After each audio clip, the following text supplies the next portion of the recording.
Hello and welcome to the second video on what I call clay modeling ahead.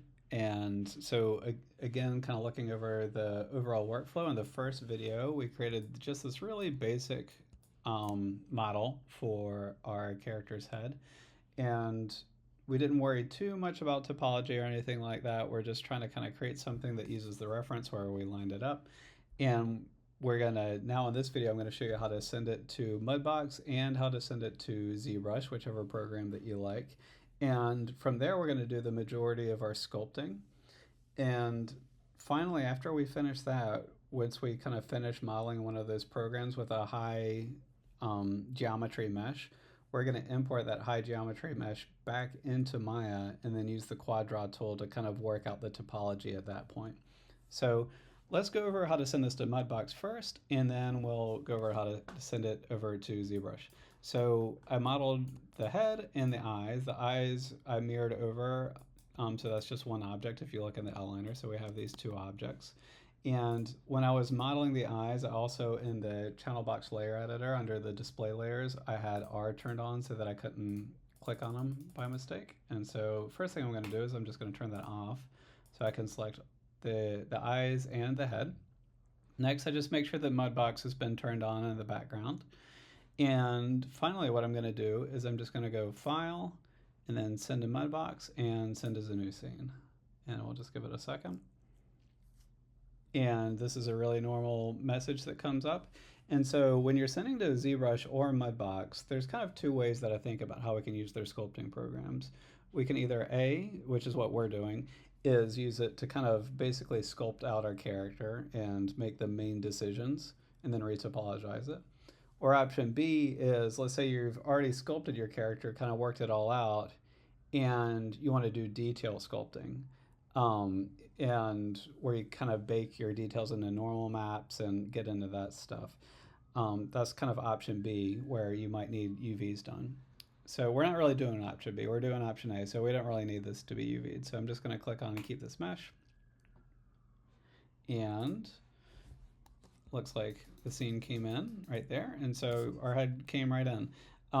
If that doesn't work for you for some reason, something you can do is in Maya, you can go to do that same selection and go File, Export Selection, click on the options box and export it as an FBX file. So if we go down here, so to FBX, you can export an FBX out of Maya. And then in Mudbox, we can just go to File and then Import, and you can bring it in that way. So I won't go into a full sculpting program, but we're just kind of worrying about setup. You can see that this mesh doesn't have any errors in it. And if you see red dots on your mesh, that usually means that there's some kind of error in your mesh. And both Mudbox and ZBrush are pretty picky about if your model has, especially if your model has n-gons, if there's gaps in the model, if there's even tries, it can kind of cause problems for you in both of those programs.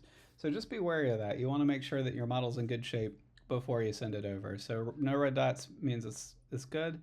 And if you have red dots and they're not really messing up your mesh too much, but you want the red dots to go away, you can go to, where is it? It's under display and then mesh errors. So you just click right there and those red dots will at least go away for you.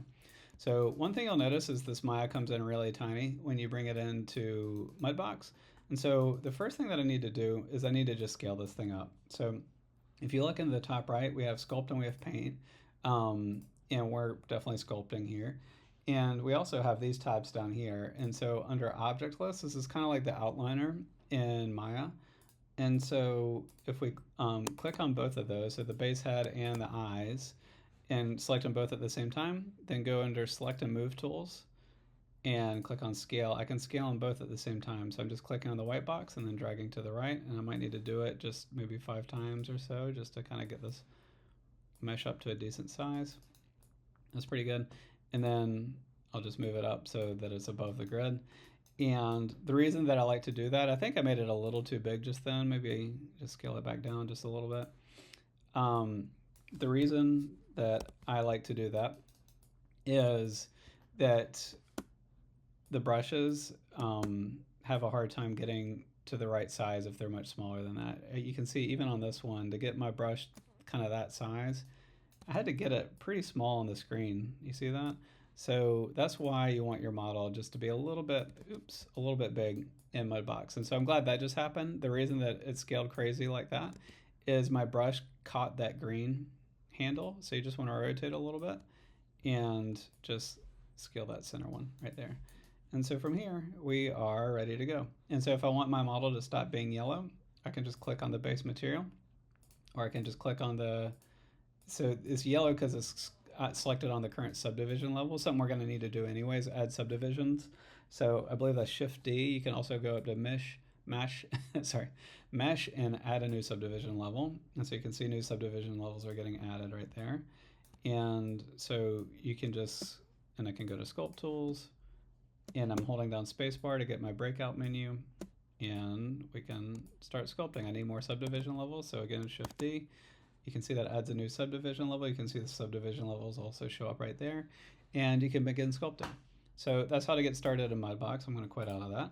So let's now show how to do that exact same thing in Zbrush. So in Zbrush, it's going to be a little bit different. And so what I'm going to need to do is I need to first, I need to select both of these as OBJs. So I'm going to first, and there's a bunch of different ways you could do this, right? This is just one possible way.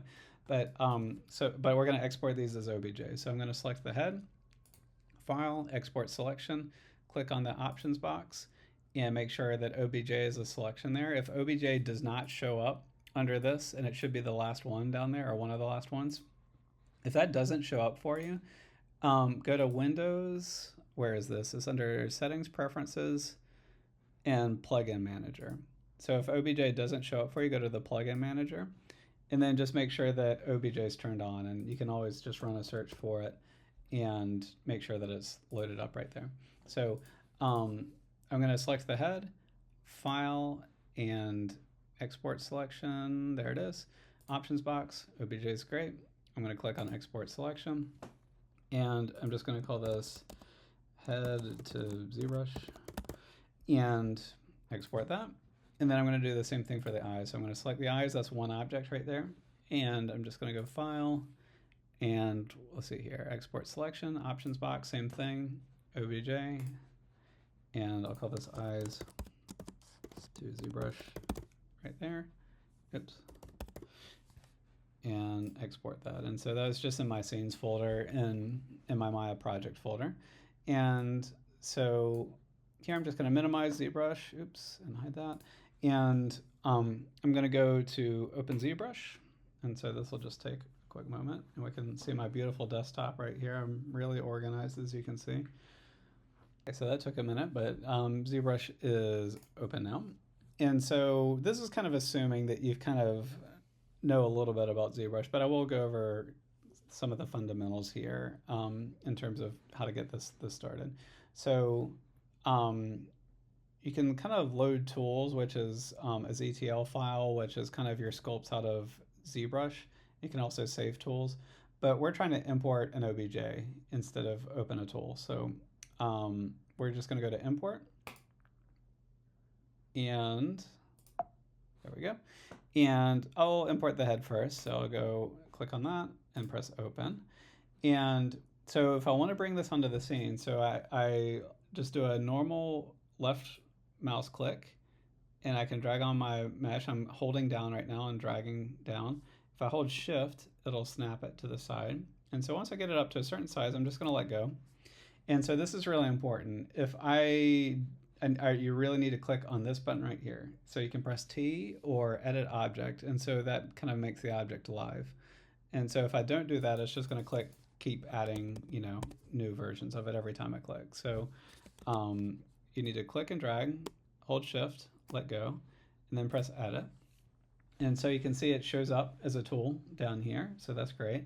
And since we're bringing in multiple objects, we're going to actually need to use subtools, which is where you subtools is something you can use in ZBrush where you can bring in multiple models at the same time. So it should be right there.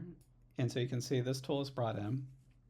And so there's one more step that I need to do before I bring in that other tool. And what I need to do with this head is I need to click on this button right here. It's called Make Polymesh 3D. So it's under the tool menu, and so it's make polymesh 3D. I'm going to click on that. And so now let's import the eyes. So I'm just going to go to import and eyes to ZBrush, open. And it disappeared over there, that's no problem, okay? And so the eyes are here, you can see edit is already turned on. And so with the eyes, now I need to click that same button. So I need to make these a polymesh. So make polymesh 3D, I'm just gonna click on that. And so now, if you can see I have my eyes and my head right there. And let's see here, yep, there we go. And so we can kind of toggle back and forth. So I have the head selected. And so now I'm going to add the eyes as a second subtool down here. So again, I just kind of clicked on the head, and I made sure to click on the second head that's there. And what we're going to do to move the eyes to the second subtool slot is I'm going to have to click on append and then select the eyes from there. So again, I'm under subtools, and I'm just going down to the append button, clicking on that, and then I'm looking into this menu, and I'm looking for the polymesh eyes. So it should say PM3D, and I'll click on that, and the eyes are there. So you can see that the head is selected because it's got that kind of gray around it. So if I were to sculpt, you can see it's happening on the head right there. Perspective is not turned on right now, so we need to make sure perspective is turned on. So that is this button right there. And so that's really important because otherwise your model is going to be almost like as if it's in the orthographic view where it's going to be squished. So you can press P or turn on perspective. You can press F to frame in your model.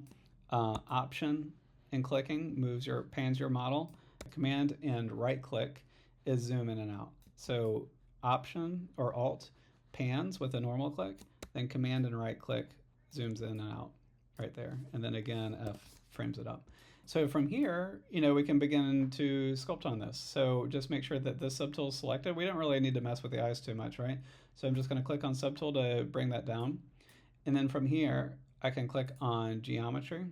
And you can tell I kind of need to divide this geometry to make it sculptable, add subdivision. So I'm just going to click on divide. I'll click again.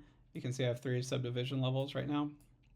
And within ZBrush, we'll kind of go over how to use ZBrush properly and all that, but if I hold spacebar, I can change the draw size, I can change what kind of brush that I'm using right here, all that stuff.